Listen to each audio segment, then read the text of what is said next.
अस्सलाम वालेकुम नाज़रीन, मैं वली रईस एंटरटेनमेंट की तरफ से आपकी खिदमत में हाजिर हूँ। नाज़रीन, मैं आज एक नायाब फिल्म आपके सामने लाया हूँ।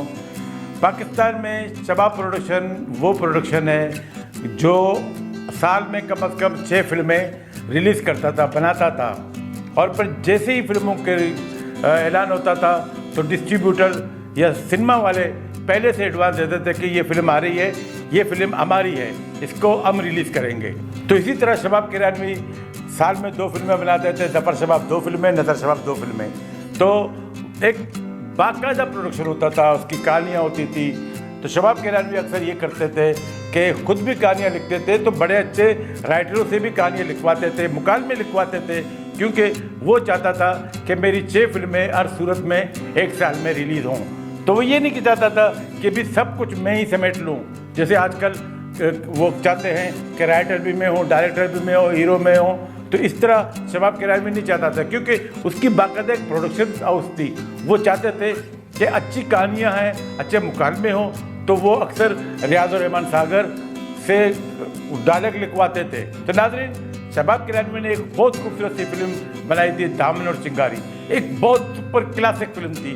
इसमें मोहम्मद अली, नदीम, ज़ेबा, मनवर ज़रीफ, आलिया, असलम परवेज़, सब ने सुपर क्लास अदाकारी की थी। बहुत खूबसूरत सी फिल्म थी। अब जब ये फिल्म दामन और चिंगारी कामयाब हुई तो एक और प्रोडक्शन हाउस ने इनसे दामन और चिंगारी टाइप की फिल्म लिखवानी चाहिए। तो चूँकि शबाब किरानवी मसरूफ़ थे, तो इस फिल्म के हिदायतकार ज़फ़र शबाब थे। उन्होंने रियाज़ रहमान सागर से इस फिल्म की कहानी और शायरी लिखवाई, और मिलती जुलती कहानी थी दामन और चिंगारी से। इसमें ज़ेबा की जगह पे शबनम थी, और फिर आलिया की जगह में सायका। शौहर औरत का मिजाज खुदा होता है कि बारे में पहले से कुछ जानने की कोशिश करना कोई जुर्म नहीं। अब तुम ही बताओ नाज़ली, मैं क्या करूं? तुम अपने डैडी से साफ कह दो कि तुम लड़की को अच्छी तरह देखना चाहती हो। उनसे तो मैं ये भी नहीं कह सकती थी कि मैं तुम्हारे साथ कॉलेज में पढ़ना चाहती हूँ। डर के मारे अब्बू के सामने तुम मेरी जुबान ही बंद कर दो। एक बहुत खूबसूरत जज्बाती फिल्म थी। नैनों वाली लड़की नाम पे करार करो, खुदा प्यार करो, दिल की बात जुबान से ही कह दूं, नाना करते अरसा बीता। मेरी आरज़ू भी तो है, मेरी जिंदगी भी तो है। लेकिन अफसोस कि ये फिल्म नाकाम हो गई। इस फिल्म के मूसीकार भी एम ए शाद थे, तो शायद ये मूसीकार नाशाद के बच्चों या शागिर्दों में हो एम ए शाद। अब इस फिल्म की कहानी कुछ यूँ है कि सायका और शबनम दोनों सहेलियाँ हैं। शबनम की माँ अपनी बेटी को कहती है कि भी होना तो ये चाहिए कि शादी से पहले जो दुल्हन वाले हैं वो दूल्हा के बारे में सारी मालूमात रखे। ये ना हो कि शादी हो और उसके बाद फिर जो लड़का हो वो बुरा निकले और फिर बीवी को छोड़कर चला जाए।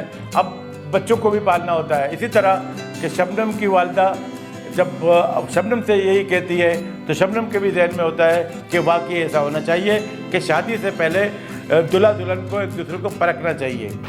मैंने तुम्हें इसलिए आज़ादी दी है बेटी कि मैं चूल्हे चक्की की गुलाम थी, और तुम मॉडर्न सोसाइटी की रंगीनियों के शायद खानदानी दबाव की वजह से उन्होंने मुझसे शादी तो कर ली थी, लेकिन मैं उनकी पसंद नहीं थी। शौहर औरत का मिजाजी खुदा होता है, उसके ख्यालात को अपनाना कोई जुर्म नहीं, कोई गुनाह नहीं बेटी। अब मंगनी होती है सायका की, किसके साथ? नदीम के साथ। मैं तुम्हें ये बताना चाहती हूँ कि मेरी मम्मी की जिंदगी में एक ऐसी ट्रेजेडी आई थी जिसके बाद उन्होंने अपने ख्यालात बदल लिए हैं। शबनम सायका से यही कहती है कि पहले हम उसको परखेंगे, आपके जो होने वाले जो दूल्हा हैं उनको परखेंगे कैसा है। तुम मेरी बहुत प्यारी सहेली, मैं तुम्हारे लिए कुछ न कुछ जरूर करूँगी। तो इत्तेफाक की बात है कि ये मरी चले जाते हैं, और वहाँ से नदीम भी मरी चला जाता है। तो फिर वहाँ दोनों का टकराव होता है, और यहाँ पे लड़कों की टोली, यहाँ पे लड़कियों की टोली। तो मुख्तलिफ नोक जोक, हंसी मजाक और गाने। माफ कीजिएगा, लगता है जैसे पहले कहीं देखा है आपको। आपकी शक्ल कुछ जानी पहचानी से लगती है। अगर आप मुझे गौर से देखें तो बहुत कुछ जाना पहचाना लगेगा। What do you mean? छठो इस गल नू बड़ी गल है, इस गल यहाँ साइन कर। Pop singer of the universe जिसका गिटार का एक स्ट्रोक पर लड़की लोग फुटबॉल और गेंद कमा इधर से उधर से इधर फुलकता फिरता है और बड़ा बड़ा किंग ऑफ लॉर्ड अपना पैसा पानी की तरह बहा देता है। हम चाहते इस होटल को खरीद सकता है। किसी अच्छे होटल में जगह ना मिलने की वजह से आपके इस थर्ड क्लास और फटीचर होटल में ठहरी गए हैं, तो आप जरा अपने फर्ज को पहचानने की कोशिश करें। दरअसल हमारे होटल का ये दस्तूर है कि हम ग्राहकों को मक्खन लगाते हैं। मेरा मतलब है उनकी टोस्ट पर हम खुद ही मक्खन लगा देते हैं। और अगर ग्राहक ज्यादा बदमिजाज और चिड़चिड़ा ना हो जैसे कि आप हैं, तो हम चाय की प्याली बनाकर उसके होठों से भी खुद ही लगा देते हैं। तो वहाँ पे ऐसा होता है कि नदीम बिल्कुल ही सब लोग के शबनम पे फिदा हो जाता है। आप बजा फरमाती हैं बीबी जी, इन तमाम नामाकूलों में एक मैं ही तो माकूल आदमी हूँ जिसे प्यार के सिवा कोई और दूसरा शौक नहीं है। वल्लाह। और फिर वो शबनम से हकीकत में प्यार करने लगता है। दिल की बात जुबान से ही कह दो, नाना कर दे अरसा बीता, अब तो तुम कह दो। अब जब शबनम को पता चलता है कि भी मैं तो पहले से मेरी मंगनी हुई है, मैं किसी और से प्यार करती हूँ, मेरी शादी किसी और से होने वाली होती है, अब यह नदीम उस पर फिदा है, तो ये तो बड़ी गलत बात है। तो वो क्या करती है कि एक डबल रोल का सहारा लेकर शबनम की बड़ी बहन यानी कि नाज़ली की बड़ी बहन बनकर वो नदीम से यही कहती है कि भी उसकी तो मंगनी हो गई है, तुम उसको भूल जाओ। उसने मुझे मरी वाला सारा किस्सा भी सुना दिया है। उसने बताया है कि आप हाथ धोकर उसके पीछे पड़े हुए हैं। वो आपको बिल्कुल पसंद नहीं करती। उसकी शादी वहीं होगी जहां मैं चाहूंगी। देखिए, मैं आपसे माफी चाहता हूँ और अगर आप बुरा ना माने तो नाज़ली आइंदा जब आपसे मिलने आए तो मुझसे मिला दीजिएगा। मैं उसकी गलतफहमी दूर कर दूंगा। उसे कोई गलतफहमी नहीं है और ना ही वो आपसे मिलना चाहती। बाद में नाज़ली की बड़ी बहन यानी कि शबनम ही उसे ये बता देती है कि भी नाज़ली का इंतकाल हो गया है। मेरी प्यारी बहन नाज़ली मेरी आंखों को मैं भर कर डोला दे गई है। क्या मतलब?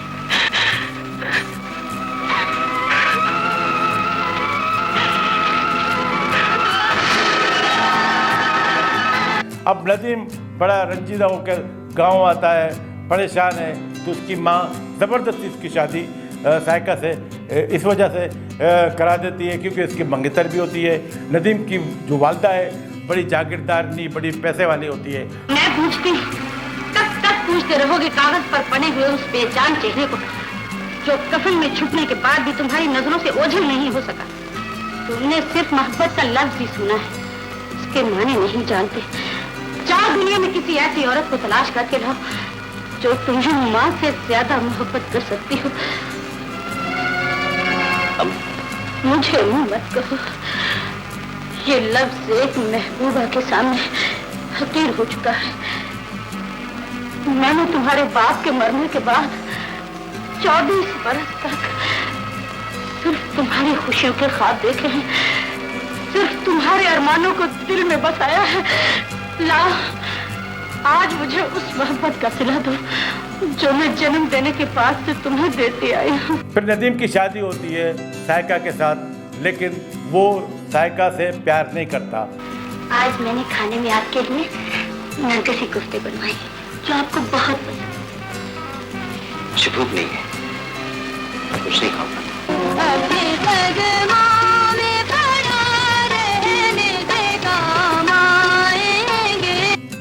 अच्छा, दूसरी तरफ शबनम को जो लवर होता है मोहम्मद अली, वो लंदन से आ जाता है। मतलब ये कि अगर तुमने मुझसे वफा ना की तो फिर तुम समझ लेना इस दुनिया में प्यार नाम की कोई चीज नहीं। कहीं अमेरिका पहुंच के ये सारी बातें भूल तो नहीं जाओगे? मुझे तो ये भी खतरा है कि अमेरिका से वापसी पर कहीं तुम अमेरिकन गुड़िया साथ न ले आओ। जब शाम होती है मुझे तुम याद आते हो। और फिर जब इनकी मुलाकात होती है और फिर होटल में बैठते हैं तो वहाँ नदीम जब शबनम को देख लेता है तो आके शबनम से बातें करता है।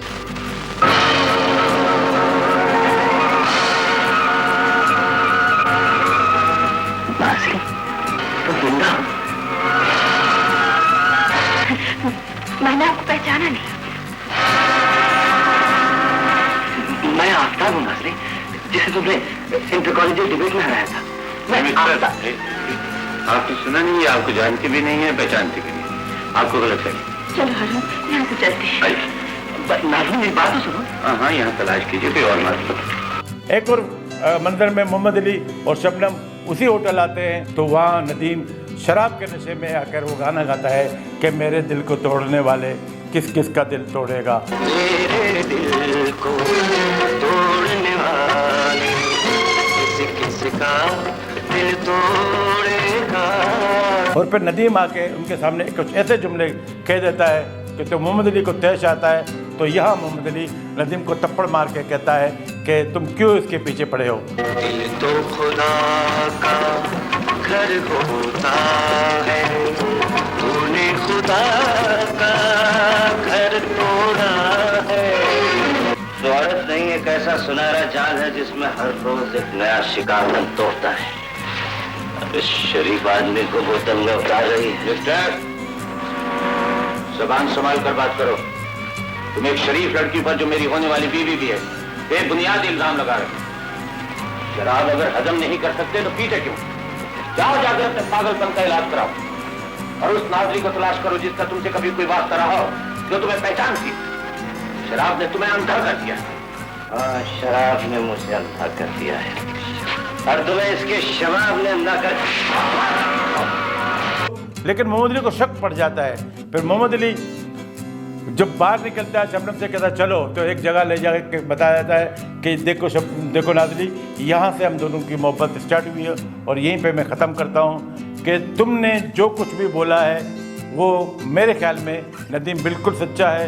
वो वाकई तुम उसी से मिली हो और वो तुम्हारे लिए इश्क में दीवाना है। नाज़री, यही वो जगह है जहाँ तुमने पहली बार मेरी जिंदगी में कदम रखा था। यही वो जगह है जहाँ तुम मुझे पहली बार मिली थी और यही वो जगह है जहाँ हम एक दूसरे से हमेशा के लिए जुदा हो। मेरी बात तो सुनो हारून, मुझे सफाई का मौका तो दो। मैंने तुमसे कहा था ना, मेरी एक सहेली। तुम्हारी उस पर्दा नशी सहेली की बातें अपने कानों से सुनी और उसे अपनी आंखों से देखा है। जाओ नाज़री, मेरा वक्त ज़ाया मत करो। तो यहाँ पे शबनम उदास हो जाती है कि ये मुझसे क्या गलती हुई। ये आके साइका को सारी कहानी बता देती है और फिर एक ख़त लिख कर के भेज देता है कि ताकि उसको नदीम को मिले। अब जब खत नदीम के बजाय साइका पढ़ लेती है। मिस्टर आफ्ताब, आपसे मेरी मुलाकात डिबेट हॉल में हुई थी। दूसरी मुलाकात मरी में हुई, जहां आपने अपने साथियों के साथ मिलकर मुझे और मेरी सहेलियों को जी भर के तंग किया। एक दिन आपने मुझे नाज़ली के रूप में देख लिया और पंजे झाड़ कर मेरे पीछे पड़ गए। अपनी सहेली के बेहतर मुस्तकबिल के लिए मुझे मौत का ड्रामा खेलना पड़ा। खुदा के लिए मुझे वो लम्हा, वो घड़ी, वो पल याद दिलाइए जब मैंने आपकी मोहब्बत का इकरार किया था। अगर आपने हकीकत को तस्लीम ना किया तो सलमा, नाज़ली और हारून के कातिल आप होंगे, सिर्फ आप। तो उसे सारी बातों का पता चल जाता है कि यहाँ मेरी सहेली बेगुनाह है और उससे ये गलती हुई है। तो ये ख़त ले जाके नदीम को दे। तो ये ख़त लेकर मोहम्मद अली के पास पहुँच जाती है। नाज़ली मेरी सहेली है। आपकी सहेली? मेरी सहेली अस्पताल में चंद घड़ियों की मेहमान है। खुदा के लिए उसे एक बार मिलकर इस इल्जाम से बरी कर दीजिए कि वो आपके सिवा किसी और को चाहती है। फिर आपका जहाँ जी चाहे शादी कर लीजिएगा। तो फिर वो कौन था जो दावा करता था कि नाज़ली मुझसे पहले उससे मोहब्बत करती थी?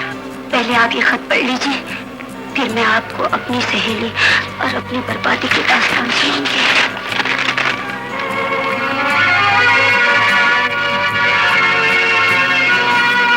वहाँ पे ऐसा है कि शबनम ने खुदकुशी की होती है। वो हॉस्पिटल में।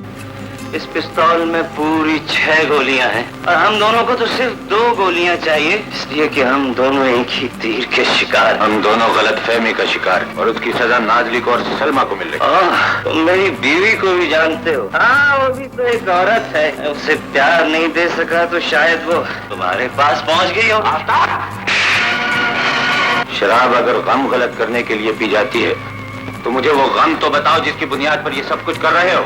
नाजली अस्पताल में चंद लम्हों की मेहमान। देखो आफ्ताब, हालात ने हमारे साथ एक जानलेवा मजाक किया, लेकिन इससे पहले कि ये मजाक नाजली की जान ले ले, मेरी बात गौर से सुनने और समझने की कोशिश करो। यहाँ से तीनों जाते हैं, वहाँ पे शबनम को बता देते हैं कि तुम्हारे इस मजाक से या तुम्हारी इस जिंदगी से हम चारों की ज़िंदगी ख़राब हो गई है, तो हमें माफ़ कर दो।